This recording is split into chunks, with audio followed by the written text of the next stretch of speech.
For this video mga ka-travel, ready na ang bebe nyo tungod may kadtuan naman kami nga isa ka lugar. Paalaala lang mag-helmet gid kung ikaw mag-travel gamit ang imong motor.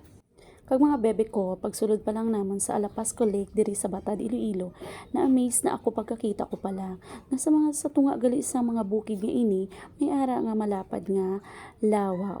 Nag-abot kami diri alas 4 sang hapon kag mainit pa kay summer subong. Kagamo ni sa gali ang Alapasco Hilltop Mountain View.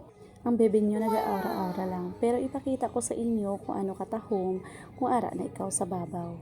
Kag muni ka nami ang ilang view kung ari ikaw sa babaw, pwede man ikaw ka-picture kag ma-experience mo ang ilang sunset.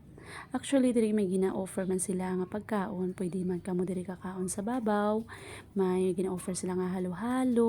This time, manaog na ang bebe nyo, kaya hindi na mainit, pwede na kataray-taray sa dalom. Kung gusto mo bebe ko magkadto diri sa Alapasco Lake, upda ang imo pamilya, imo nga abyan, ang imo nga palangga sa kabuhi. Para mag-enjoy man kamo diri ka makita niyo kung ano diri kanami ang ilang Alapasco Lake. Gani kung nagustuhan mo ang video nga ini, hindi magkalipat sa pag-like, subscribe, and share.